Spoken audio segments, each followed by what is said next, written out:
Shri Gurubhyo Namaha, children. Yesterday we discussed about various fundamental rights, and also we discussed about fundamental duties. Today we are going to discuss about NHRC. NHRC is nothing but a National Human Rights Commission. So NHRC, it is responsible for the protection of human rights in India, which consists of liberty, equality, and dignity of the individual constitution. So, NHRC is nothing but a Human Rights Commission, and it is the duty of the NHRC to protect the human rights, equality, dignity of the individual should be protected, liberty should be protected for the individuals. So these are all the various functions of the NHRC, and in this picture you can see the symbol of NHRC. Now what are the functions of NHRC? It inquire into the violation of human rights or negligence in the prevention of such violation by a public servant.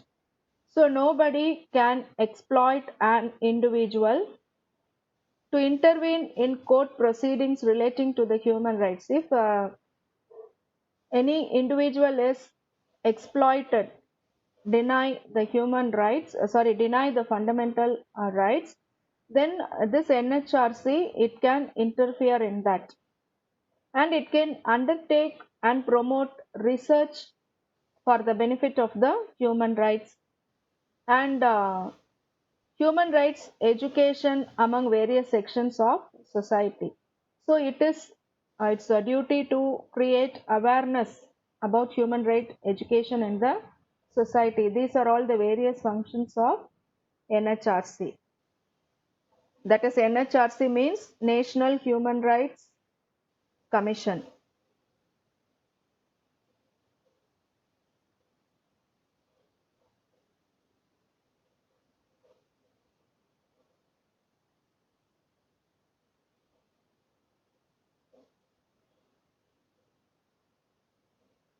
Now we discussed about NHRC, that is National Human Rights Commission. Now our next topic is SHRC, that is State Human Rights Commission. So every state in India has a State Human Rights Commission, and it is established under Section 21 of the Human Rights Protection Act, Human Rights Act 1993. And in this picture you can see the building of SHRC, that is a State Human Rights Commission. So how the National Human Rights Commission performs certain functions, in the same way State Human Rights Commission also have the same functions, that is violation of human rights, which is specified in the state list as well as concurrent list. So its objectives and duties are the same as NHRC, but at a state level only it can interfere.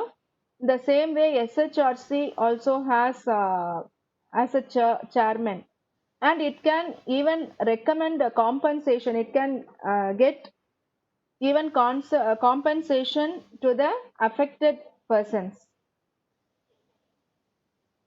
Next one, we are going to discuss about a child right. A child is a person below the age of 18, isn't it?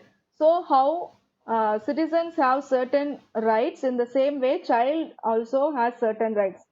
That is right to life, right to family environment, right to education, right to benefit from social security, right against sexual exploitation, right against sale or trafficking, and right against other forms of exploitation like child labor. So first one, if you take right to life, a child has the right to live even before its birth. Nobody can stop. So the right to survival also includes the child has the right to be born. So for example, if you take in some rural areas, no, if it is a girl child, they will kill for various reasons. Even today, that is happening in some of the places of our country. So, but all the child, it is having the right to be born, and it has the right to get food, shelter, and clothing. Next one, right to family environment. So, it is the duty of the parents to create facilities that is needed by the child, isn't it? So, each and every child is having a right to have a family environment. Parents can not leave the child just like that. But even though some children are left by their parents, they are abandoned and they are living in orphanages, but they too have the right to lead their life. Next one, right to benefit from social security. So children should get financial support. For example, your parents are taking care of you, isn't it? For education, for food, for shelter, everything, your parents are supporting you financially. They will be supporting you till certain age, isn't it? So after you go to a job, you have to take care of your parents. If the parents or guardians are unable to provide them with a good standard of living, uh, maybe due to illness or disability or old age, then government will provide it, isn't it? If you take schools, government schools or public hospitals, private public hospitals, so these are all created by the government to take care of the people. Next one, right to education. So right to education, it is an act which was passed in 2009. According to this act, free and compulsory education should be provided for the children from 6 to 14 years, and there is a separate article 21A in the constitution through which the children should get educated. Next, right against the sale or trafficking of children. So some parents know, you would have heard in news and all, they will sell the child because of their poverty. Some may think that the child can lead a better life if they go there. So due to various reasons, sometimes what happened, trafficking means sometimes the children will be kidnapped by somebody and they will be utilized for various purposes, for begging, or for they will take their body parts like that. So children are very important asset for the nation. So there are various causes for sale of children, maybe poverty or gender discrimination. Already I told you, if it is a female child in some families, they will not have. Then broken families. If there is any problem between the parents, among the parents, so sometimes uh, they will the children will be affected because of that. So these are all the various problems the child will face. Next thing, right against exploitation. So nobody can employ the children below 14 years in any factories or offices because they may be losing their childhood days, health and education. So definitely it will lead to a poverty. If the child is going to be employed in a factory at a very before 14 years, definitely it will not get education. So then automatically it will lead a poverty life, poor life only. Next one, POCSO Act. It is called Protection of Children from Sexual Offences Act. This is a act which is laid by the government to protect the children. Nobody can exploit the children, especially female, that is girls. Girls should not be exploited by anybody. So for that, separate act is there. Next one, women's rights. How children has their own rights, in the same way women also have some rights. So women's rights under the constitution, India mainly.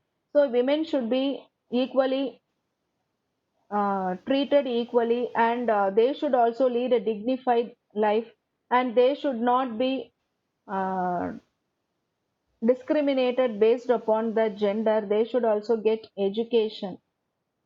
So women's rights is also very important. And last one, right to information act. So as a citizen, you have the rights to get even the government information also. So it is the duty of the government to be transparent with the activities which it is doing. So this act was enacted in October 2005. So it is a revolutionary act. So we should be aware of that. So it is one of the most powerful laws of the country. So if you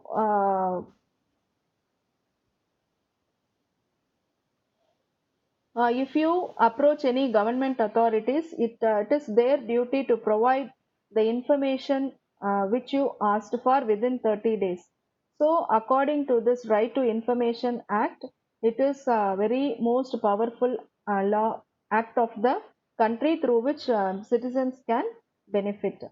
So, in this lesson, we discussed about various rights and all children. Okay, thank you.